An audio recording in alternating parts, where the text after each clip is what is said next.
Welcome back to Iron Sights Podcast. I'm here with Joane Orbon. Joan, welcome to the show. Thank you. It's great to be here. I'm so excited we finally got you here. Yeah. It took a while. It took a little while. It's always a little bit of work, but that's what happens when you're dealing with busy and successful entrepreneurs, and you are definitely there. That's one of the exciting things about having you here today is you're one of the local ones, and we're going to talk a little bit about that. And so I usually start these things by one, how did we meet? We have some mutual friends. This is the first time we're actually meeting in person, so this makes it even that much more exciting. Right. Yeah, but we got some mutual friends that have put us together.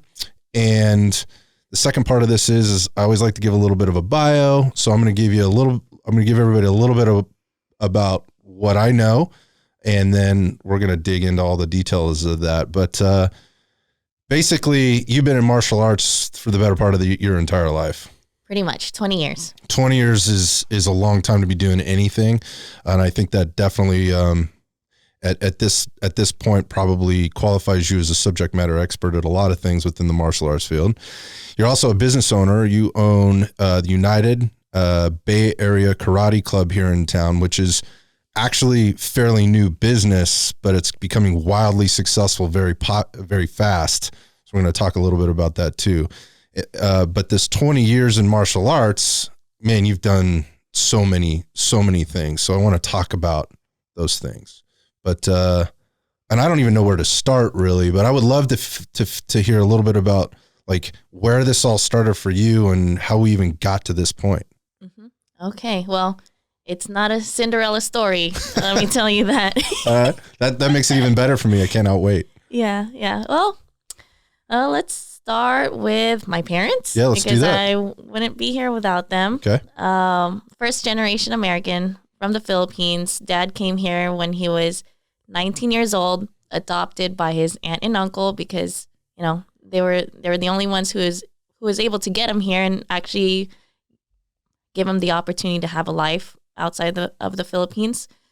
And from there, worked at McDonald's, started by flipping burgers. Wow. Met my mom. She came in fresh from the Philippines too, looking for a job. By that time, he was a manager. Said, okay, here we go. And they met and had me. Just you? You got brothers and sisters? And my brother, 2 years apart. Okay. So, imagining that time in the 90s, working at McDonald's, they worked hard. And I bouncing from place to place, trying to make ends meet, and eventually moved to Stockton, California when I was 7, like any other Bay Area family looking to own a home. Right, because back then it was very affordable, and even if you still worked in the Bay Area, people were like, well, I can own a home out there for a fraction of the cost, and even though it takes me an hour and a half sometimes to commute to work, I'm going to in the Valley or in the Silicon Valley, they'll do it. Yeah. Yeah, that was, tons of people that moved out there, yeah. Yeah, I don't know how my dad did it. He did it for quite a few years. Just, he did that, even in rush hour, that 2-hour commute every day in the morning. I remember having to finish out, or there was a time when we had bought the house and was still driving out to take us to school, and then it lasted a few months. But those are memories that are still, very much in my mind at this point still. And so, of course, my dad was always active, loves his kids so much, and said, okay, now that we are here in Stockton, put them in something.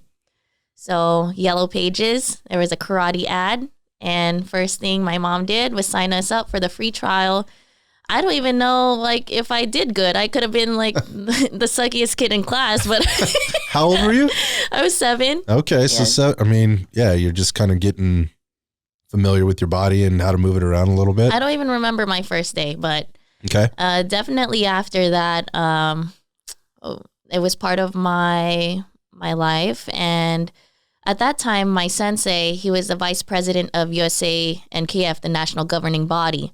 So we had a strong dojo, and we were a strong dojo and had big numbers representing.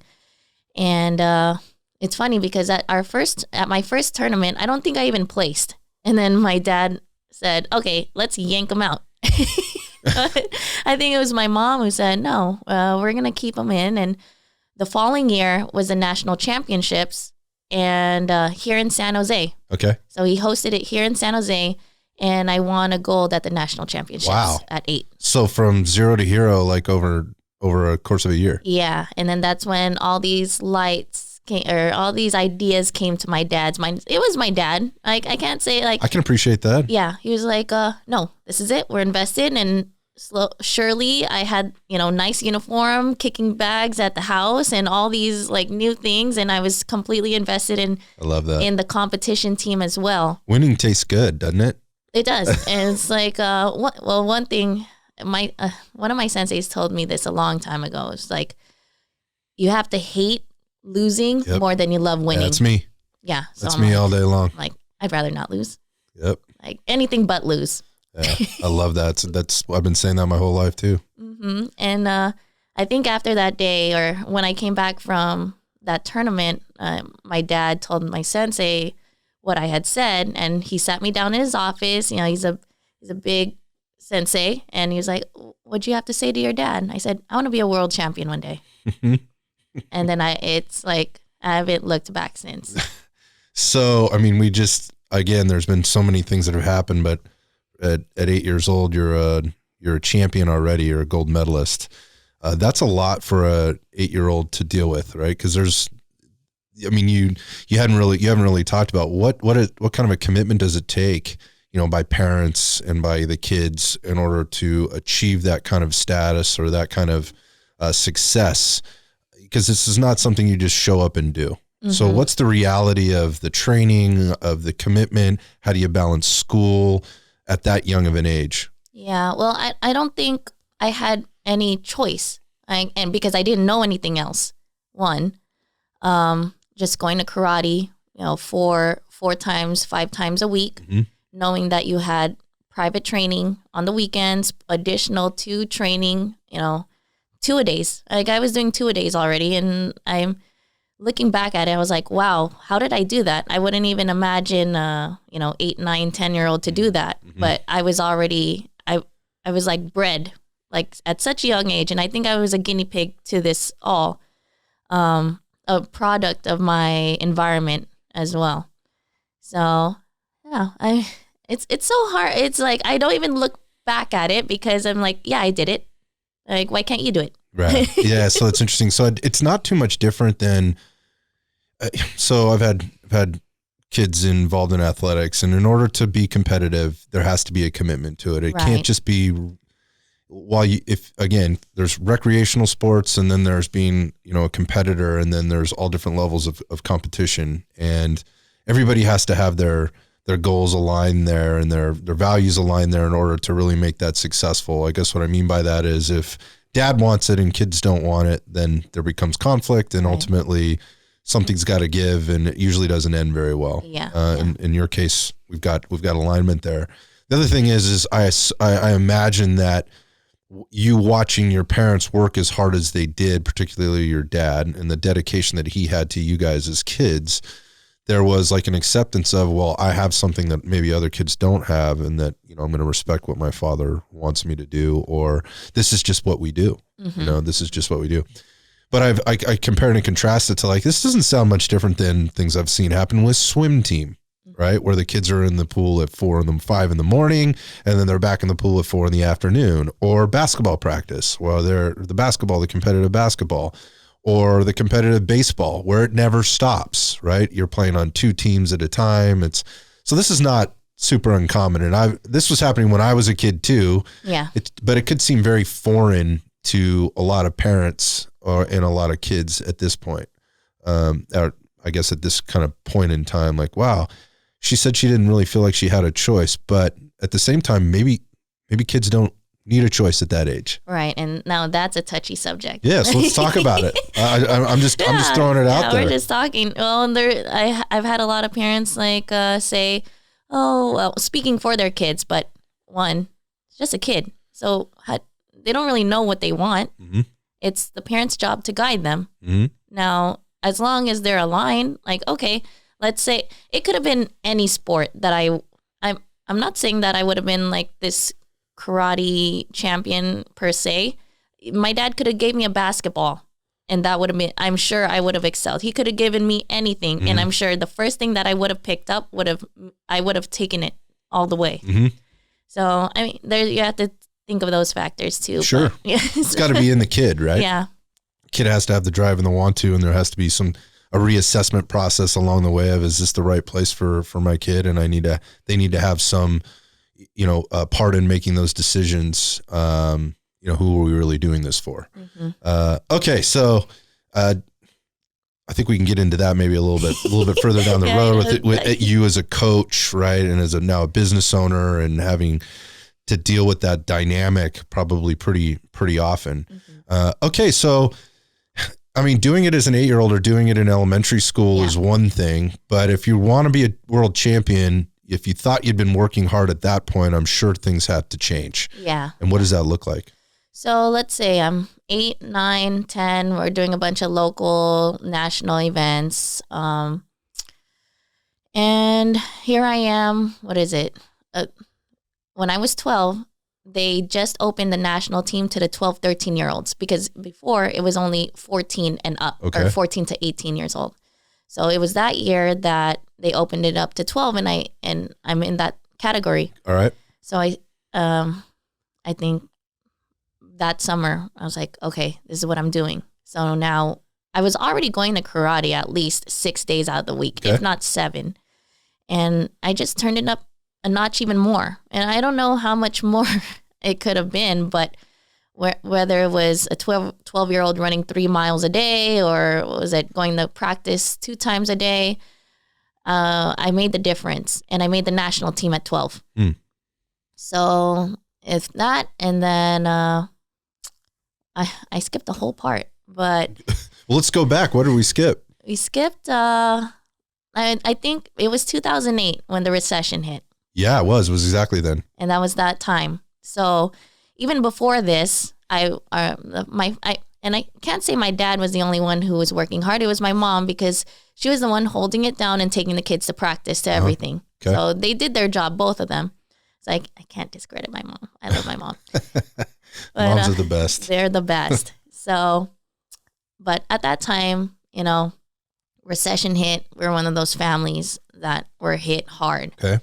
And, I turned into the kid carrying 2 backpacks to school, one with my school books and one with candy. And I'm like selling candy after school and in between classes and during class. So I think, one, I loved to play Monopoly when I was 8. So I understood the value of money early, and a lot of other things. All right. How ambitious I was to own everything. You like to have your own stuff, and be in charge. Yeah. So that was a part of me already. But one, it's like, I was always a hustler.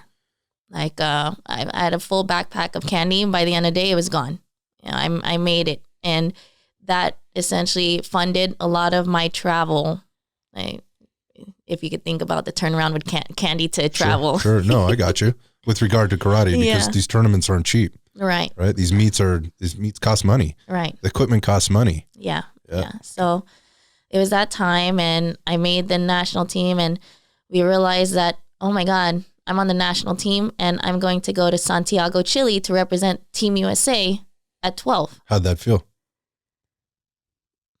It's like, it's so blurry now, because it's like I've had those high, like, it's happened so much in my life. It kind of seems like the back of my hand. Like, of course I did. They run together. Yeah. Wow, that's crazy. So even being selected to go to, like, at that age, to go to Chile, looking back, there's been so many experiences. Well, we have a lot to unpack, apparently. Yeah. If that's like, I can't really remember, but I mean, did you kind of expect that was going to happen because of how hard you were working? Can you relate maybe to, there was fear, or was anxiousness, nervousness? Were you happy? Well, I think for me, I didn't expect anything less. Like, I was going to make the national team. Okay. You're going to have to like rip my heart out, or like break my knee for me to not have gone or made the national team at that age. All right. So that's a mindset I've had my whole life. Okay. So there's the answer to the question right there, and probably why you don't really remember it that much. Mm-hmm. At the same time, like, no, this is what I set out to do. So this was kind of the next natural step in the progression. So don't get too high or too low. Just keep moving forward, right? Right. Yeah. Okay. All right. So there I was. Yep. And we have about a month and a half or 2 months to find a way to have enough money to go there.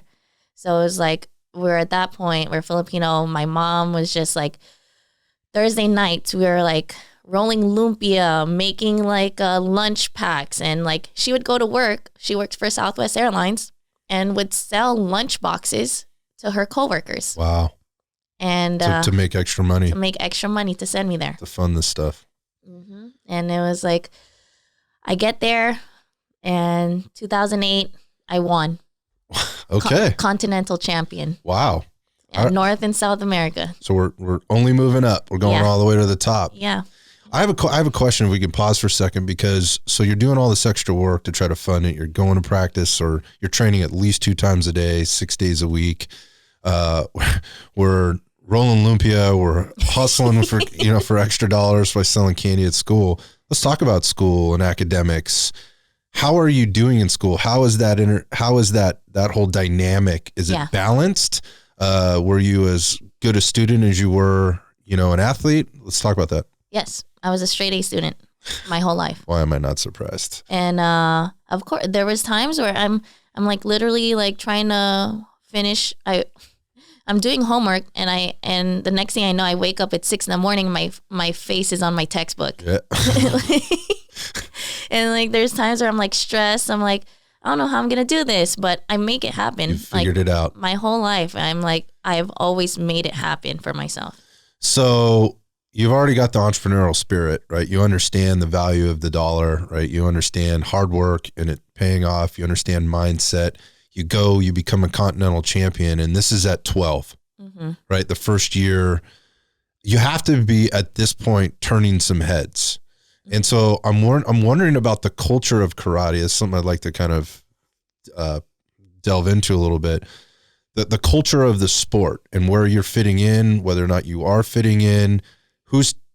Are there surprises? Are there things that are coming up along the way that are catching you off guard? I mean, you're talking about winning your local or regional tournament, right? It's not the same as going to a faraway country in South America and winning a continental title. What were the big eye-opening experiences, or are you just that cool that nothing that nothing struck you? Well, one thing is like in my generation inside my dojo, or let's say my class, I was the youngest, but between everyone, I was the smallest, and like I used to get beat up every day at the dojo for sure.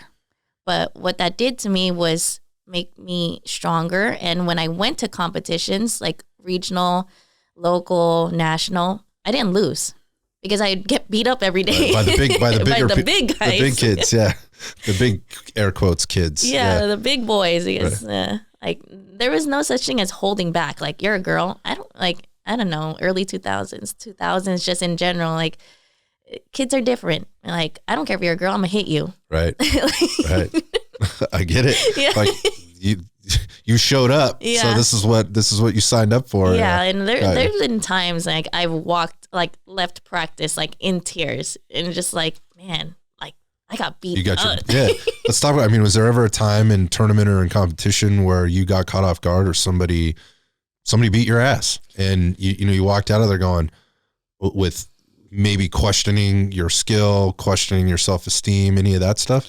It didn't happen in competition, but maybe inside practice and training. I never questioned myself, but the times that I did get hit, I'm like, dang, like he hit me hard. Like, I'm talking like UFC getting spinning back kicked by a guy 4 or 5 years older than you, a grown man, man, and I'm like in fetal position at practice, and it's like, no one's like picking you up. No one's crowding around you. Like, are you okay? It's like, get up, dude. There's a lot of lessons in that. There's a lot of lessons in that. You don't feel as, that's probably one of the weakest feelings. Yeah. I've said this before actually on this show. Unless this has happened to you, you will never know how defeating it feels or how scary it is when another human has physically dominated you. Yeah. And I don't think a lot of people, and that's a good thing, I think, but at the same time, I think they're missing something in life.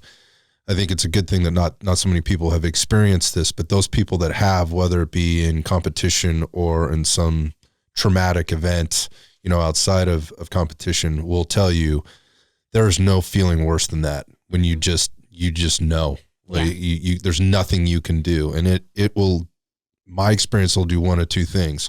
It'll either flip a switch to where that isn't ever going to happen again. And I'm going to do everything I possibly can to become more physically potent, more aware, bring a force multiplier to the situation. I can do all those things, but it could also do a lot more damage to where it just strips you of every piece of self-worth and self-confidence you possibly have.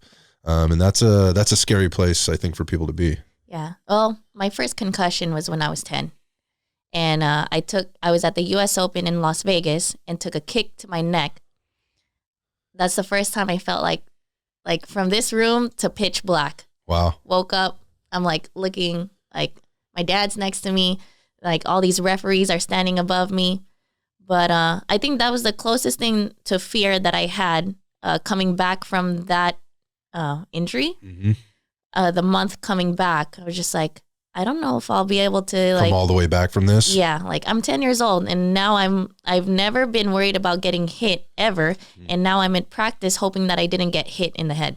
Right, again. Yeah. Yeah, because there's a whole obviously, and you're describing that, this may sound obvious, maybe it isn't to some, but the psychological component can be way, way larger than the physiological component of the recovery process. Mm-hmm. That being in the back of your head that, like it's what I just said, you've been physically dominated somewhere, you've been knocked out. The fear of being knocked out can be completely paralyzing, right? To your mindset, right? And then obviously to your output or to what it is that you can bring to the table. So that's a lot. And interestingly, I mean, you would expect at some level, if you're in this game long enough, that's going to happen. Mm-hmm. Right? It's going to happen where you're going to there's always somebody bigger, there's always somebody stronger, there's always that circumstance. But let's talk about actually that a little bit. So you at 10 years old, you'd already suffered, at least one concussion. Yeah. That you knew about maybe. Yeah. I went to the hospital in an ambulance and everything. So throughout the career, what are maybe some of the other things that you suffered physically from that were tough to overcome, or maybe not so tough to overcome, but were fairly traumatic? Ankle, like my ankle. I mean, it's been all over my social media. Yep. It's like that was a defining moment. The moment that it actually did snap, but it was years before that I knew that it was something's not right. Yeah, something wasn't right, and that way it was one of my weaker points in my body. Knees, bad knees. There's just a lot of karate movement. It's not always a natural movement, and it does tear the body and wear the body down a lot. Joints, a lot of joints. So it's not necessarily upper body. I lie. I've been thrown, and like my shoulder, I have a bad shoulder. Every now and then it gets worked up a bit, but I think I named every part of my body already. Well, you don't stay in the game long enough. It's a contact sport. Yeah. Right. Again, we mentioned a couple of them before, basketball being another one of those contact sports. A lot of people don't think like that, but I bet if you talk to somebody that's been in basketball as long as you've been in karate, they're going to say all the same stuff, my knees, my ankles, my hips, my back, the shoulder. Yeah. And I wasn't a normal girl. Like I was always like one of the boys, like just rough from the beginning. Okay. So I imagine like these injuries or the things that my body has gone through isn't typical, but I was just always just like rough and ready to throw my body where it needed to be.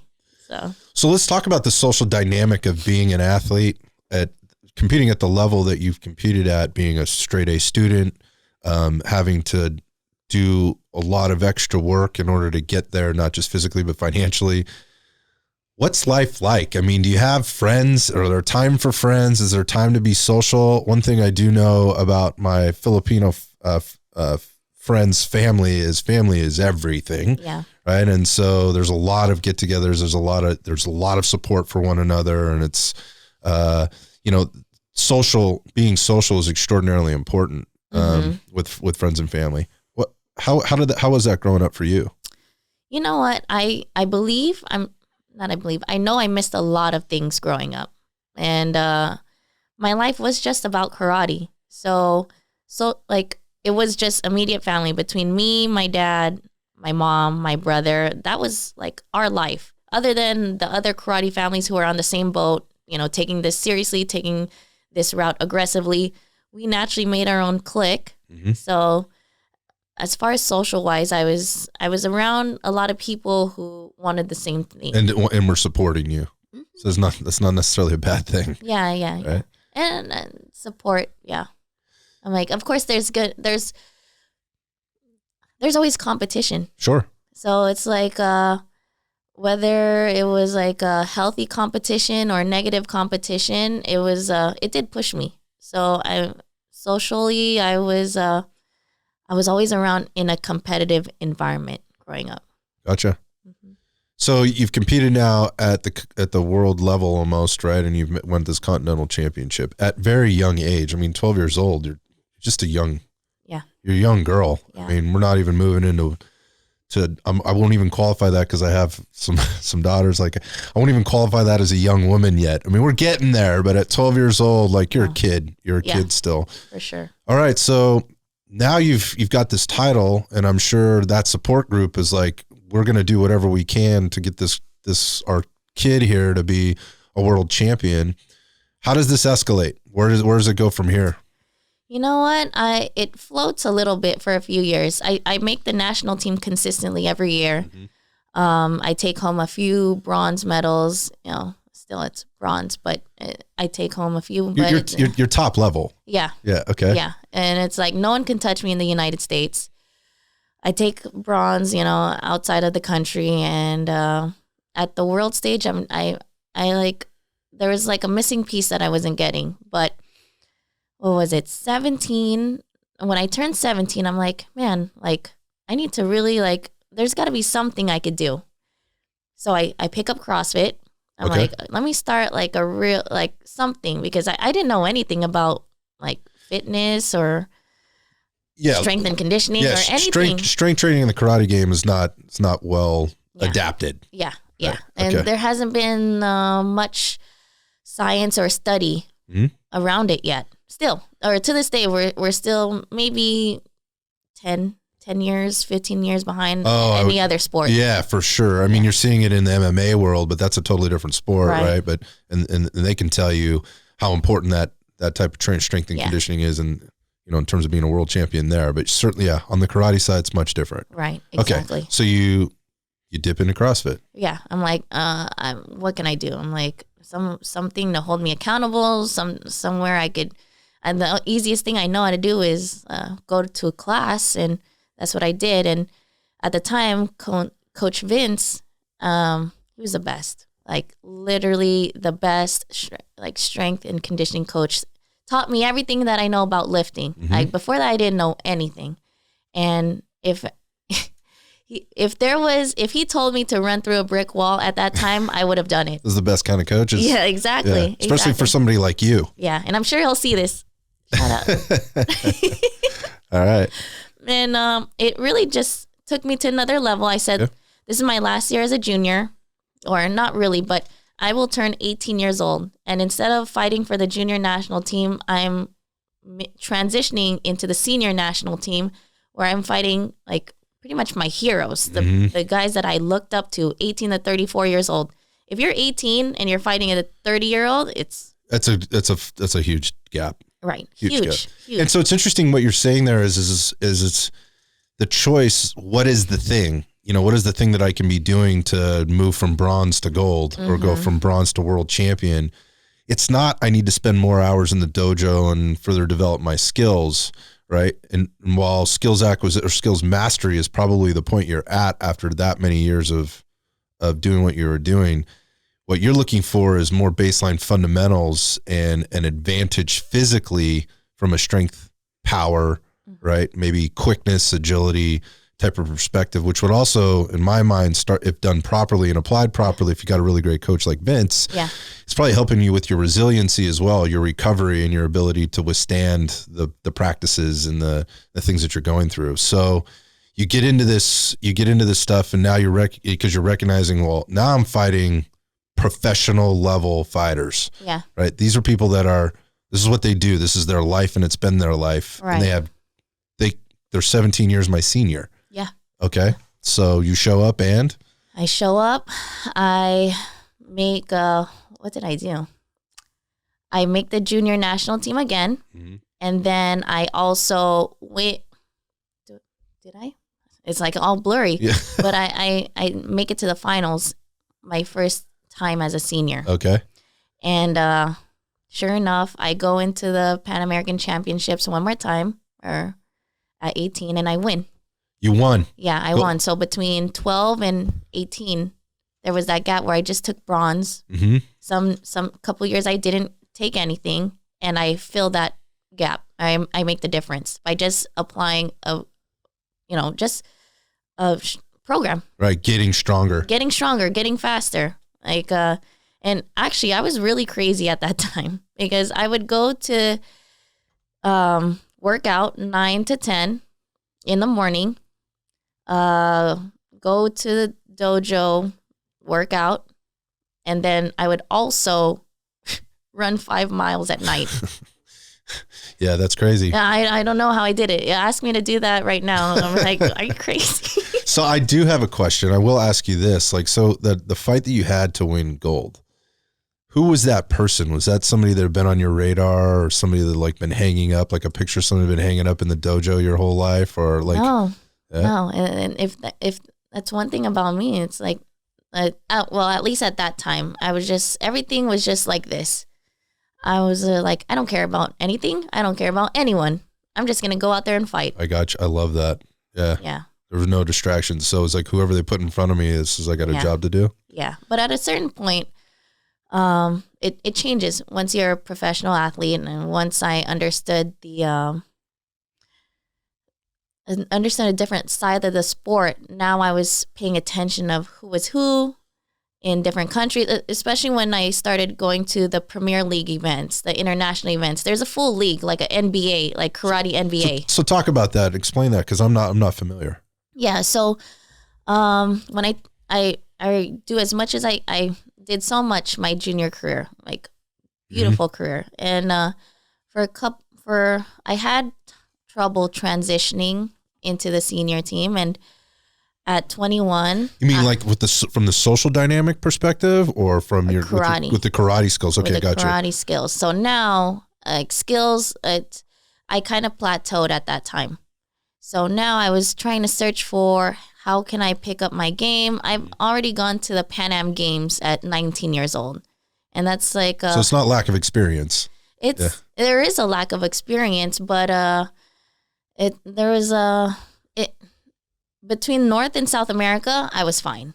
But now I was stepping into a realm of Europe, Asia, Africa. Different game. Like completely different game. And I was like, I knew this, and I was trying to figure out what I needed to do, or like how am I going to be competitive in the world stage, really? Because even between 12 and 20, I was still going to the world championships and I was not placing. Mm-hmm. But between North and South America, I was number 1.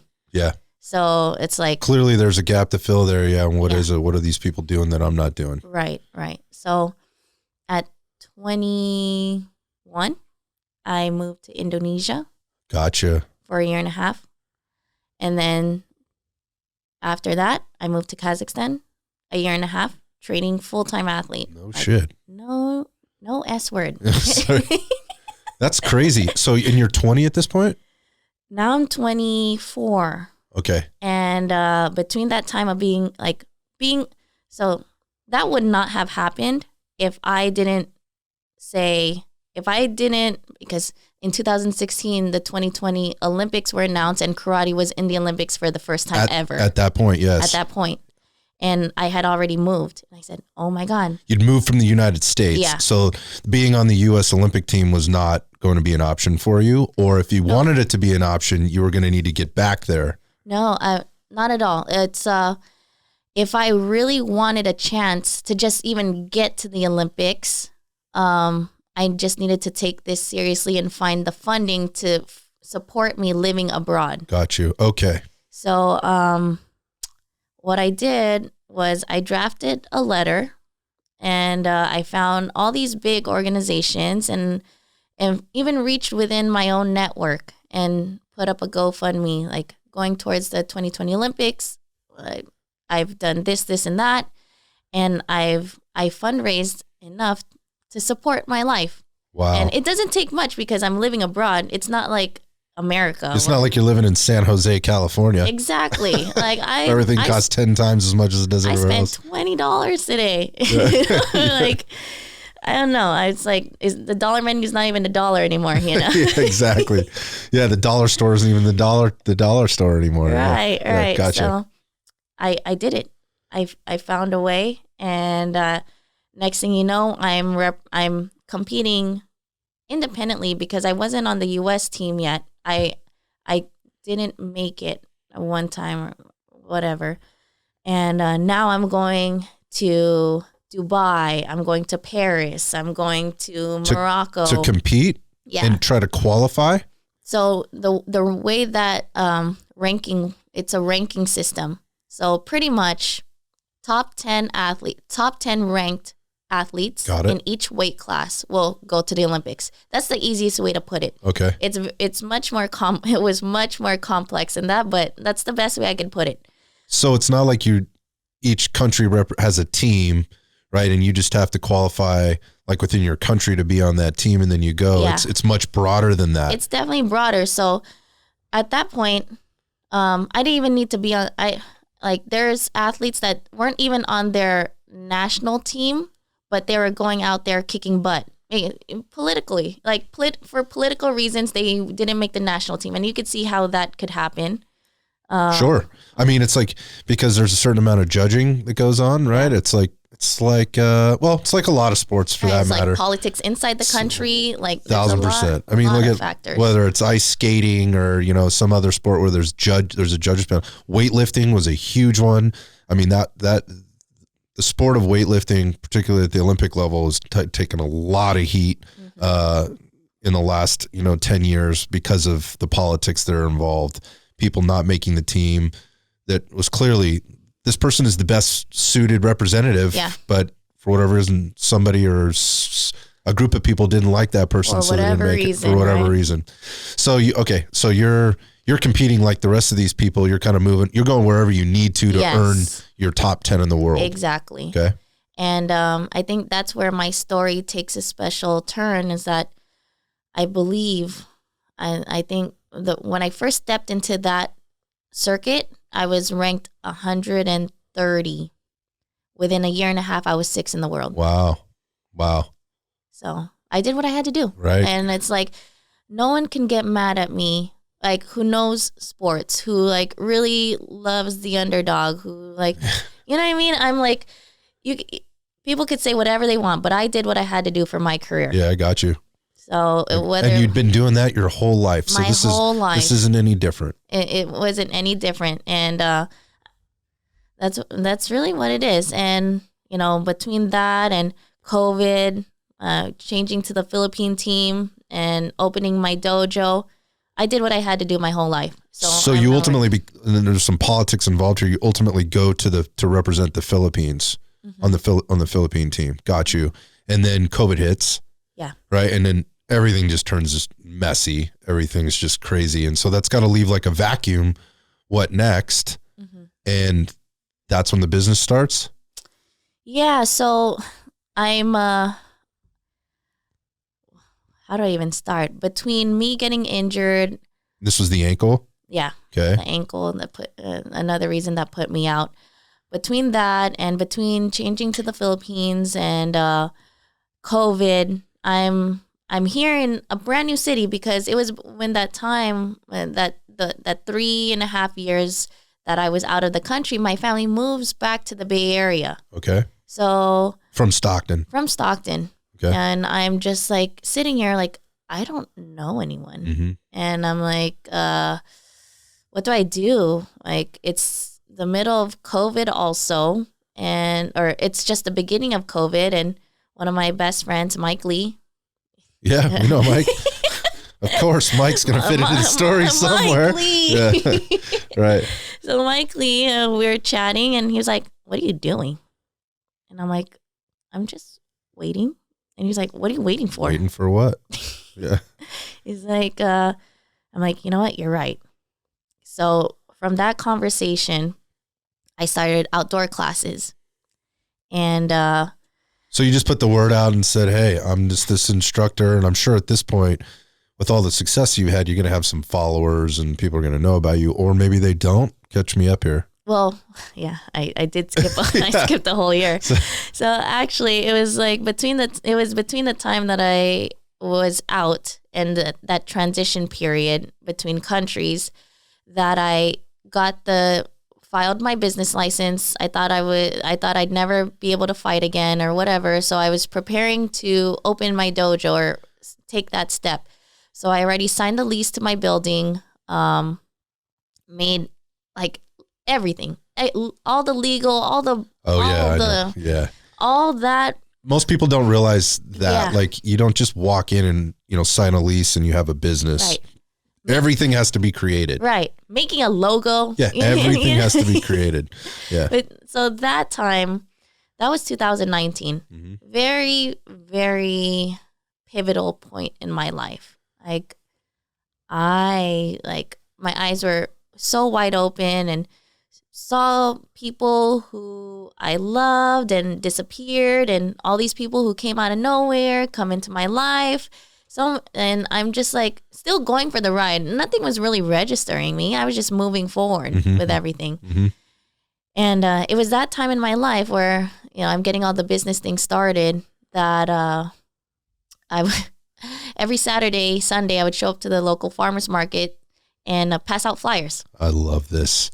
I love this grind. Like flyers. Who does that? I'll tell you who does that. Some of the most successful CEOs that have sat in that chair right there did that exact same thing. And people go, they want the easy button, and you're out there handing out flyers at a farmer's market. Right. I love that.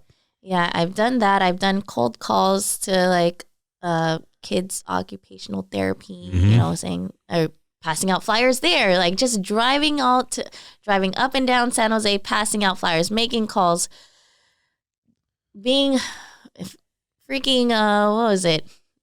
I got to be careful with my language. But getting in touch with, what is it? Where I met Mike. Oh, the Chamber of Commerce? Chamber of Commerce. Yeah, I got you. I'm so sorry, guys. I got you. You had a lot of things going on.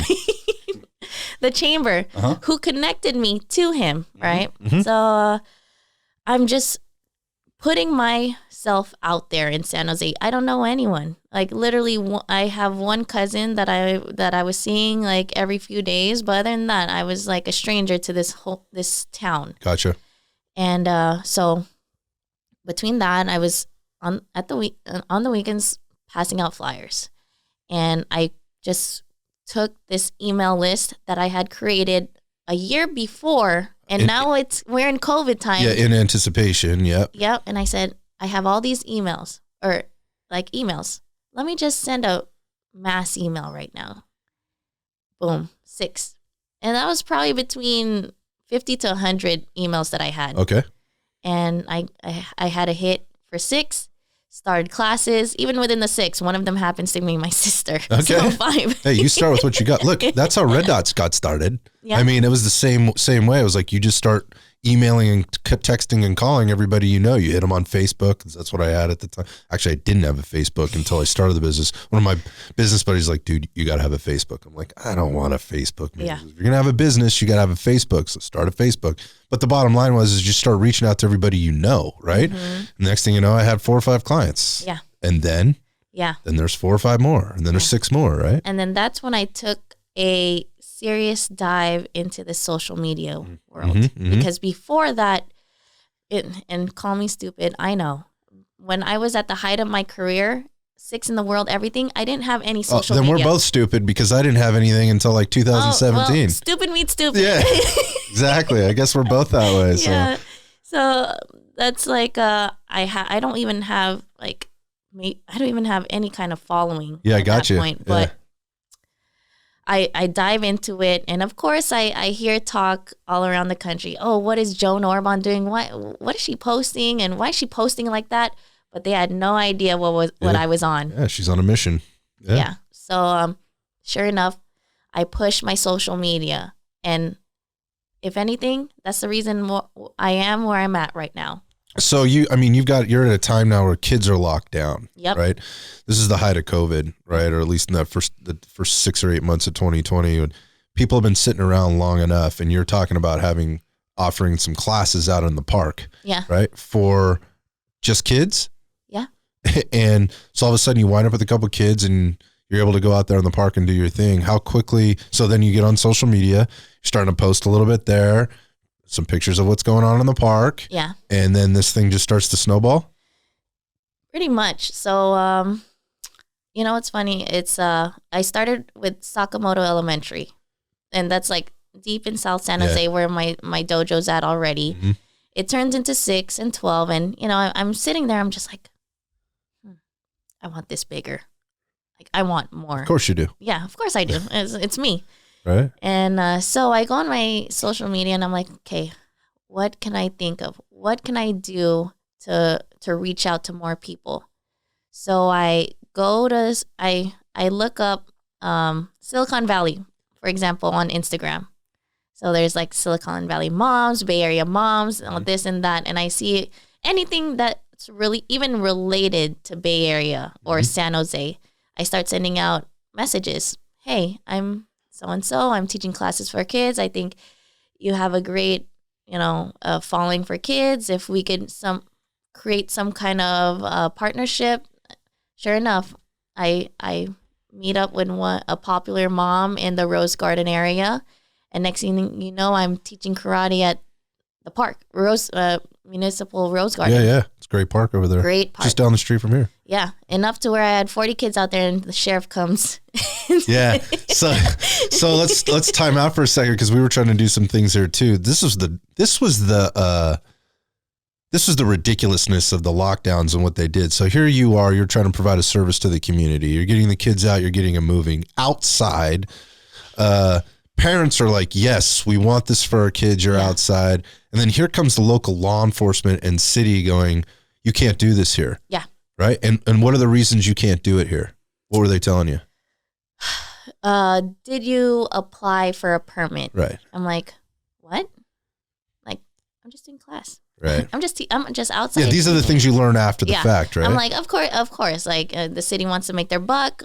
Fine, right? And they want to cover their ass. They want to make money, and they don't want to help you with any of that. They just want to make it as hard as they can for you, right? Yeah. I've been through all of this. I don't have a lot of nice things to say about the city or the county. But, okay, so the sheriff comes, hems you up. Yeah, and you're like, okay, Joan, you can wrap up class for today, but you have to go through the process. I said, okay, you'll never see me again. So next thing you know, I'm renting the field across the street, Trace Elementary. Yep. So there I go. I started renting the field. And I'd rather rent the field from an elementary school than pay the city at this point. Yeah, man, they were doing all kinds of wrong. I'm just going to take the opportunity and tell a story. First off, the city of San Jose nearly shut Red Dot Fitness down before we even got started here. I spent 6 months, I spent a year trying to make this building happen that we're currently in. I spent almost a year. And because of all the rings and hoops that I was having to jump through with the city, because nobody wanted to be the yes man, nobody could give a straight answer, nobody ever would be accountable to what they had said before or what they were telling me now. It was such a mess that the money part for me fell apart in that amount of time. I mean, I could only keep things going for so long. Well, the building fortunately stayed empty, and the next year I had to get it all back together again. So then I spent 6 months after going through planning, sitting in front of the building department with all the plans, and here's what we want to do. And they said, yes, you do this. You have to get architectural drawings, blah, blah, blah. We came back and forth. It was 6 months later. And at this point, like, we're trying to get out of our other building and get our business moved. So now I sit in this building, or now I'm sitting in this office, and they're going, well, at this point, it's going to take about 6 months to a year to even get a permit. That's how broken it was at that time. I'm like, I don't have 6 months to a year. Like, well, then you can get in this emergency permit process to then get into basically the office faster. It's going to cost you a little bit more money, but it will expedite things a little bit. So I had to wait another month and a half just to get into that meeting. So I get into this meeting again after going through this whole process for a year and a half, sit down with the plans that the guy at the building counter had said were okay. You need to bring these to submit. And in this emergency expedited process, what they do is they put you in a room with the guy from building, the people from fire, right? The people from HVAC, electrical, planning, basically everybody's in there, so you can kind of get one answer and you don't get bounced around from desk to desk, which is like, I'll pay whatever to make that process happen, because I can't keep coming back here and dealing with the back and forth. So we're in there, and then immediately the guy from building says, well, this has to go and this has to be changed and this isn't up to code and all these other things. I'm like, what the hell was I sitting out there for 6 months for? Like, the guy could have told me that and I would have happily changed it, right? It gets better. We're in there about 15 minutes, and then one of the head supervisors from planning comes in and he goes, time out.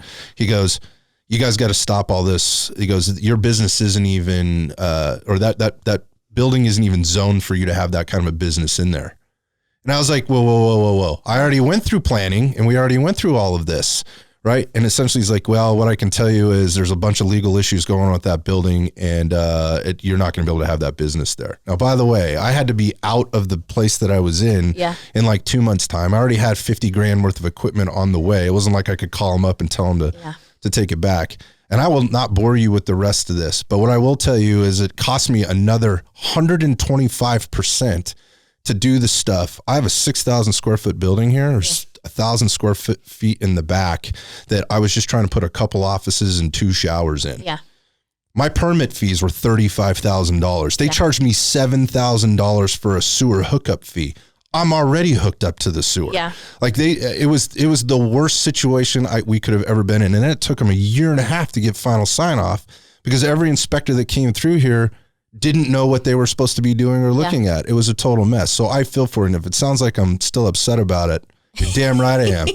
It's ridiculous. I feel you on that. And I thank God I started the time that I did, because I probably failed some kind of inspection every month. Yeah, it's like they don't want you to be in business here. And by the way, I sat there and I went, do you guys forget 10 years ago you were begging businesses to move into the city? Right, so it's no wonder there aren't more small businesses here, because they basically make it so prohibitive and so expensive to do it anyway. Yeah. So I feel you. So, I mean, you're not only trying to create things and you're getting stopped up and whatever, but I imagine where we're going to now is you sign a lease on a building, right? And you need to move inside eventually and make this thing happen and make it more legitimized, because you can't do it in the park all the time. Right.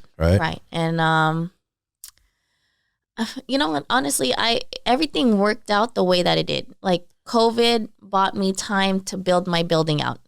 And, but we saw the snow, we saw the rain, we saw the cold, we saw everything. And, you know, it went to a real Karate Kid movie. Yeah, yes, I get it. Yeah. And the people, they kept coming. Yeah. They kept coming because their kids are locked in the house all day. So I provided something, a positive resource for these kids. Right. And other than sheriff trying to shut me down, I'm like, I'll make it work. I'll find a way. So I did. And next thing you know, was it 2020 now, early 2020, I get the call from the Philippines like, hey, we're picking up things to get you ready to try to qualify for Tokyo. Like, let's get things going. And I'm like, holy cow. I pretty much have a business running. Right. And you're telling me to leave for 3 months. Right. So I did it, but you made it work. I made it work. I contacted friends who I adjusted classes, my families, my parents, whoever quit. And if anything, I gained students during that time just by promoting their sensei as, you know, possible Olympian. Right. Kind of. And it was crazy. I was managing a business while being a full-time athlete out of the country. And I did it. It's like how I just did. I'm literally 12 hours. It's maybe a 12-hour difference, something along those lines. Just responding to inquiries, like checking on the status of classes, get like in the middle of the night, making sure I have to wake up and go to practice and weigh in and do all these things. So by that time, I can't say that I wasn't prepared. I was definitely prepared. I did the best that I could at the last Olympic trial in Paris, but I just came up short, and that's just what it is. But what I had built, I had something to come back home to. Right. I'm not surprised you found a way to get it done. I mean, you've been finding a way to get it done your entire life. I mean, there's some common threads there. I think when I speak to people about their successes, and a couple of them are, first off, they always had to suffer a little bit with challenges, financial challenges, and not just, there's things I want that I can't have right now. There's things that I need that I might not be able to get right now, kind of financial challenges. They always had somebody or some people, parents, a brother, a sister, a mentor, somebody in their corner to prop them up or hold them up a little bit when maybe they didn't have the bandwidth to support what it was they needed to be doing or whatnot. But it's the relentless drive to succeed and stop at nothing to get what you need and you want, and not get too high, not get too low, and not complain about the hard work. I mean, it's hard work. That's what we got to do. So we're working hard. So you've worked so hard. Now you have this burgeoning business, right? You have your own dojo that happened for you, right? You got it together, and it's busting at the seams. I drive by there, and there's people lined up outside waiting for the next class. There's a great little fuzz spot, one of the best fuzz spots in San Jose. Is like 2 doors down from there, and I'm over there a couple days a week, and I drive by. I go, dude, Joan's killing it. It's like 7:00 at night, and people are just packed and waiting outside. If you follow you on social media, you're going to see that the kids are competing every weekend. It seems like, which is a whole other part of this that I want to talk to you about in terms of the business in and of itself.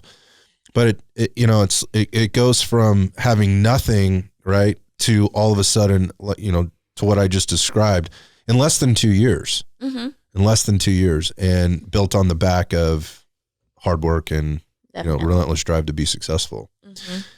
Let's talk about the business a little bit, because here's my thing. I was just sharing this with a new friend of mine the other day who's been in martial arts his entire life, and owns a gym up in Half Moon Bay. My new buddy Raul Castillo, and we could just kind of walk through his career path, and he started as a very young kid as well. But I see a couple different models within the world of martial arts, right?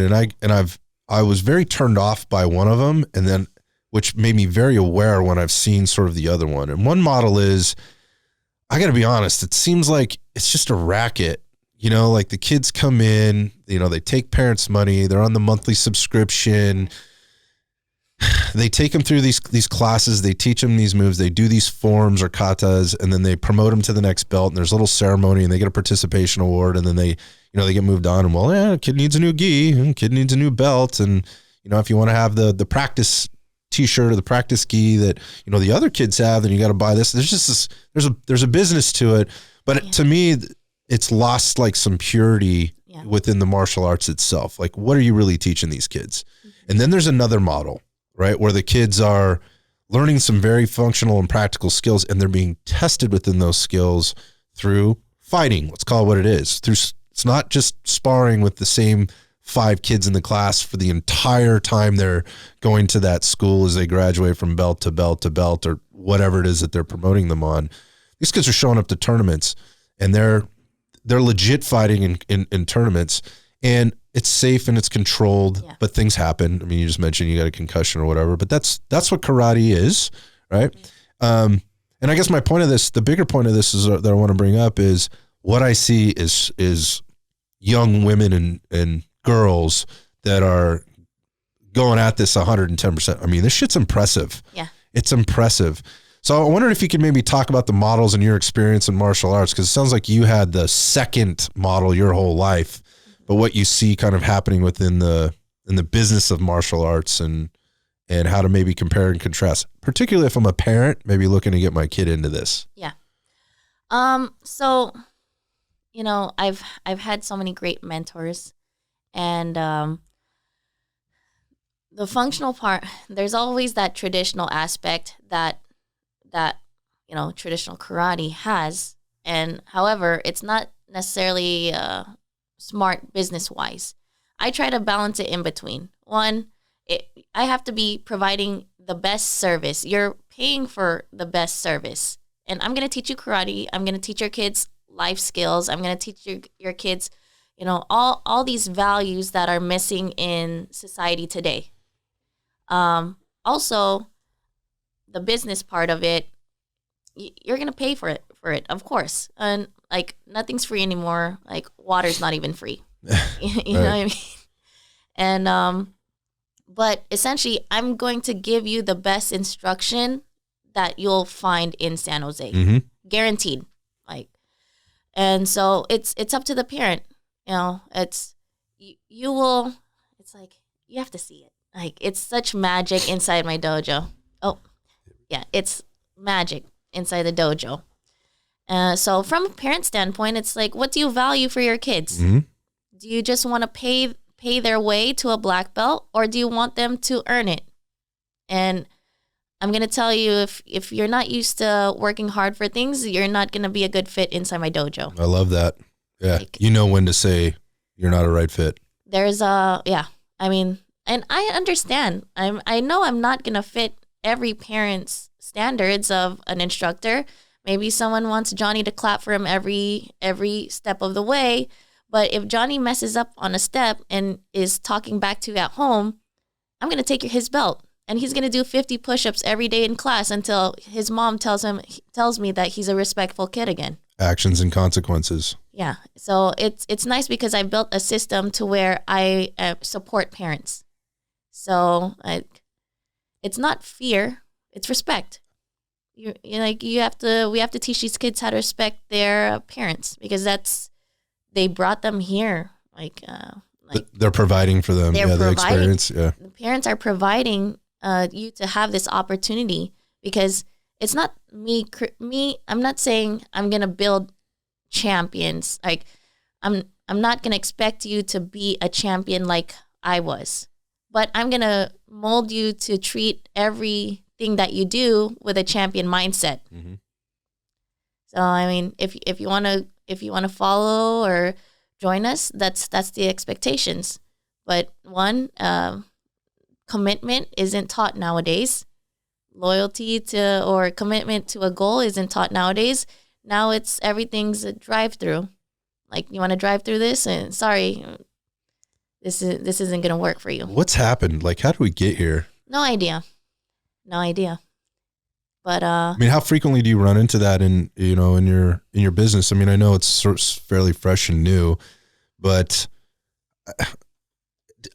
you strike me as somebody that's going to set the expectation right up front. There's not going to be any questions. But I just wonder, how often are you running into these conversations where you're having to go, hey, this was the expectation coming in, and maybe this isn't the right fit for you. Right. A few times. Like, one thing are belt tests. There's a reason why there's belt tests every few months versus every month I'm giving your kid a new belt. Right.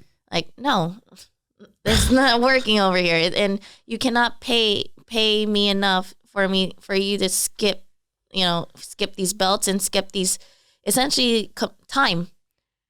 There's time in between these belts that are very crucial to your child's development. Mm-hmm. And you're just trying to pay your way through. Mm.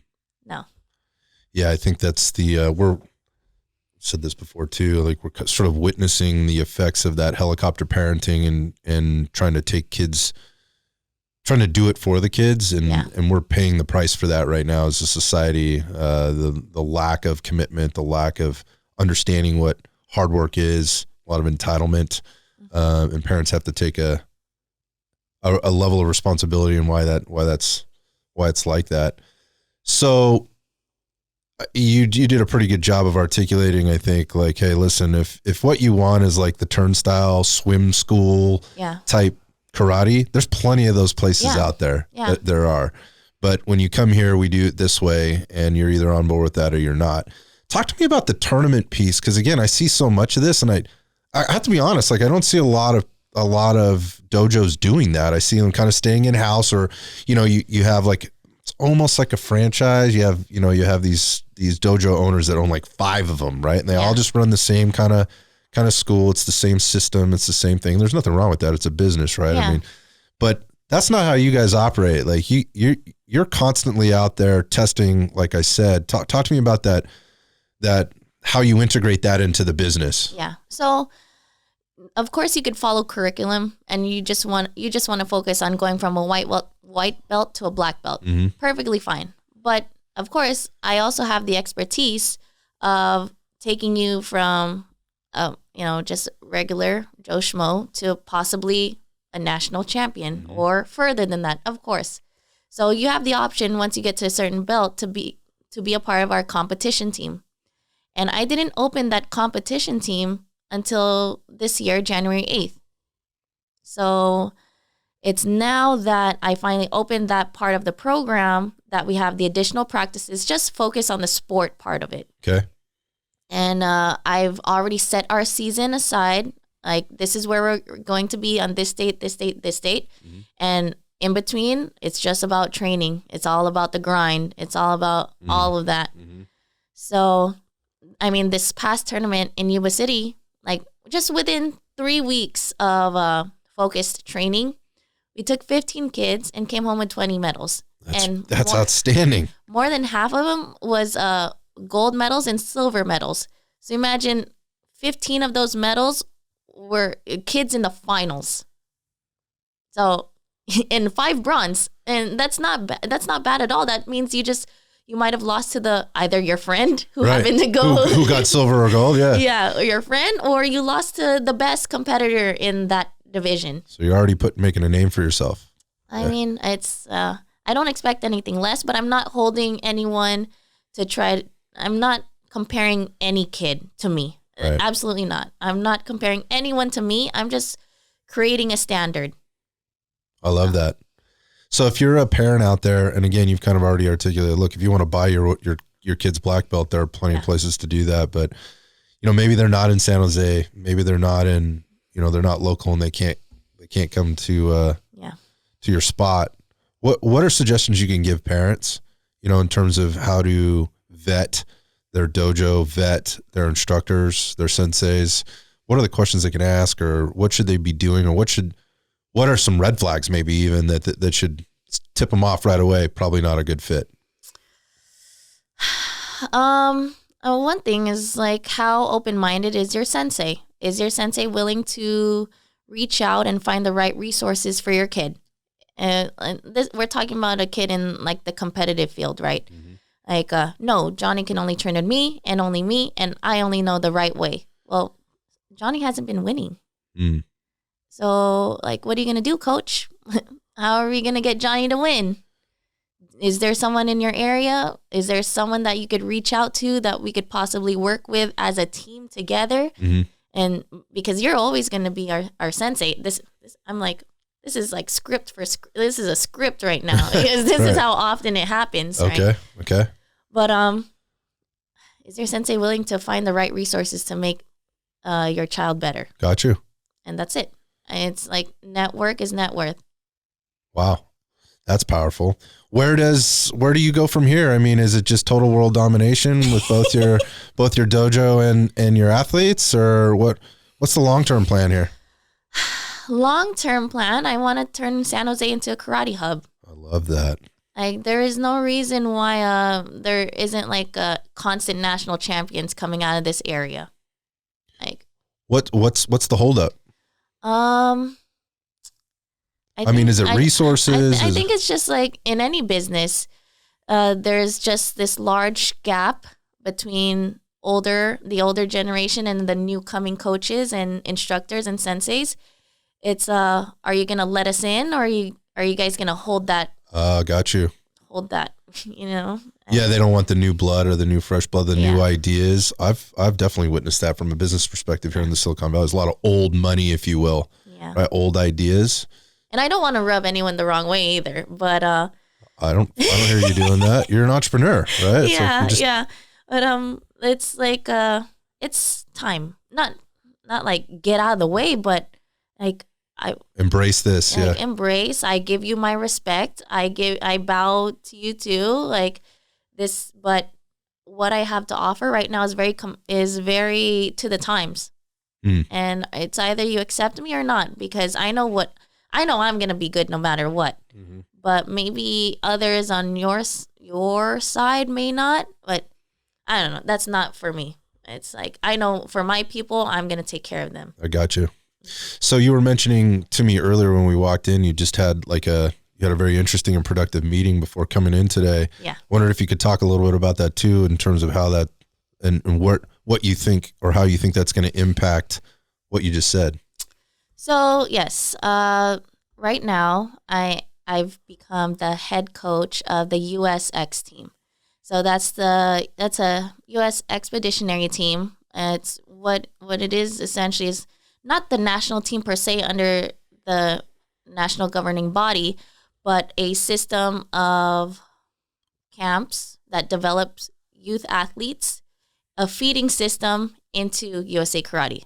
Okay, so USA Karate being the governing system. Yes, USA Karate. And the expeditionary group being like a developmental team. Yes. Got you. So we are a developmental team of coaches that run a year-round session of camps in various parts of the country, and sending select athletes around the country to help develop them. Gotcha. And what we hope to do with these athletes is prepare them to make the national team, because we want the best representation that we could have on the national team, and ultimately get them to take home medals internationally. At an international level. So there's a gap right now, is what I understand, in that we can be competitive within our own country or within our own region, but once we step into international waters, we're fairly non-competitive.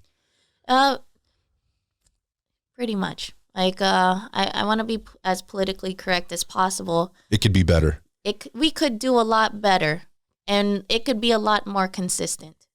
And I hope by this system that we're not going against anyone at all. We just want to, give a hand on this, because there's a lot of attention to the U.S. senior national team, and I don't discredit anyone. Like, there should be, but in the 2026 Youth Olympics in Senegal, there is still karate in the Olympics, and right now, if we want athletes to represent us, the target age group is between 10 and 14, and that is exactly our target age group. Yeah, that's a lot of opportunity. Exactly. So if we can create something to help these kids, this is the project. This is what it is. So take these kids, give you the best product that we can, the best athletes that we can, hand them over to USA Karate.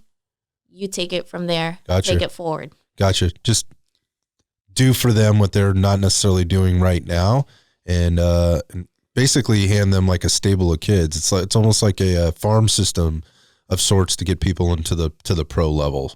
How do you so when you talk about this expeditionary team, right, or organization, are they located nationally, or will it be regionally, or how's it all organized? So it's a team of coaches, right? So the key there's going to be a tournament every quarter. Okay. And every quarter the whoever wins in their division gets funded into an international event. That's one thing. But the developmental camps as is Colorado, California, Miami, New York. Okay, so all points of the compass. All points of the compass, and that's exactly why we chose it that way. So that I take 20 kids for a weekend, I push them over to Miami. Miami takes those 20 kids, pushes them over to New York. New York takes those kids, pushes them over to Colorado. At the end of the year, you've had 4 teams of elite coaches have a hand on your expose them instead of one way. My way is the highway, as you were sort of describing before, as being the red flag. Yeah. Which could be a limiter if you've had at the USA national level, they've had the same coaches, the same group of coaches forever. They've got limited resources, right? Because it's just those coaches, and they're running their system in their way. And again, not that they're doing anything wrong, but what about all this other talent and all these other resources? And by the way, the funding piece is a huge part of this, right? It's making these resources available to these kids that may not have access to this otherwise. Exactly that. It's exactly that. We're not saying no, someone's doing something wrong, but we understand resources are limited. They're limited, yeah. Especially in the karate world. This isn't like $1 million, thing where it's like, okay, the government's giving you $5 million to develop these 80 kids. We don't have that. There's no funding, yeah. Right. So why not we do something on our own to help? This is just help. If we just want to help. Gotcha. That's it. I gotcha. So it's a brand new, it's a sort of a brand new thing that you guys are getting going, and I think it's awesome. As a dad, I experienced within like women's soccer very specifically, and this is an ongoing thing. It's gotten very political, specific to like what's the U.S. women's team versus what's the U.S. men's team, the resources, how they're treated, and it's been a point of contention for a very, very long time. I mean, there's no doubt about it. Like, there's a huge discrepancy, and it really all comes down to money and power at the end of the day. So, but particularly in women's sports, and again, I just want to come back to the young girls that I see coming out of there and who you're developing to just be strong, independent women. And I'm also going to say this too, like for people out there that might be listening to this or anything else for that matter with regard to martial arts, like in the reasons you would send your kids there, you articulated that. Like, why would I want to get my kid in here? Not so they can learn how to beat somebody up, right? It was like to learn about commitment, to learn about respect, to learn about dedication, to learn about hard work, right? Actions and consequences, all of those things. And I'll take it one step further. And this is not so your kid doesn't get bullied. It's also so your kid doesn't become the bully, right? Like all of those things that you just mentioned come way before getting or being bullied. Right? Like you, when you understand that, when you understand those concepts, you don't turn into that kid. You're not the one that gets bullied, and you're not the one that ends up doing the bullying. But going back to the female, the young women's side of this thing, I think there is opportunity within this sport where there may not be in a lot of other sports. And you guys are kind of trailblazing here and paving your own way. And Jesus, I mean, what better person to have on the front as the head coach of this thing than somebody like you who's done the work that you've done and earned the things that you've earned along the way. Yeah. Well, it's definitely girl power right now. I love it. And nothing to boys, but this was originally a man's sport. Yep. And even now, when you look at tournaments, when you show up to these tournaments, you'll just see like a room full of boys. It's male dominated. Male dominated. I mean, what do you expect for a combat sport? Sure. But there are a wave of girls coming up. Right. Like, that's great. It's very cool to see. Yeah. I mean, I think it's so cool seeing it all over your social media, like I said. So, wow, so many great things. I mean, I appreciate you sharing your story. Yeah. Yeah. I mean, there's a lot there. And I know this is the first one of these podcast things you've ever done, and there's so much there. And I know there's a lot that we probably didn't talk about. And I guess the next part would be like, how do people find out more about Joan? Where do they go if they want to find out about your business, about your career, about how to get involved, how to support, all those kind of things? Where do they go? What do they do? So one thing is, if you're looking to sign, if you have a young child, or maybe you even want to start karate, visit my website, ubakc.com. You could see our class schedule, if you're interested. If not, one thing that I'm very active on is my Instagram at Joane Orbon. You'll see I try to be as active as I can, posting every day, talking about what I'm doing every day, and you'll see my kids. You'll see, what like my current projects, what I'm doing. And one thing for sure is that I have a soft heart when it comes to kids. Like I treat every student like my own. And call me crazy, but I mean, it's become a home for a lot of kids. And as you can think that, there's a kid that may have all the talent in the world, but might not have the financial support to make it to one, even afford the equipment or the uniforms that are required to compete at a higher level. And if you do just want to take the time to support like an athlete, for example, or just anything along those lines, I've already have a few families that need the help. And if they could, maybe find a way to reach out to me. We could get something going that the community could, put their foot forward and support kids. Gotcha. I love that. Well, like I said, I mean, if there's anything we can do here at Red Dot on Ironsides to support you and your team, be happy to do so. But thanks again for coming down. It's been great hanging out and chatting with you. And finally, I'm glad we finally made this happen. Yeah, thank you so much. Just such a smooth talk.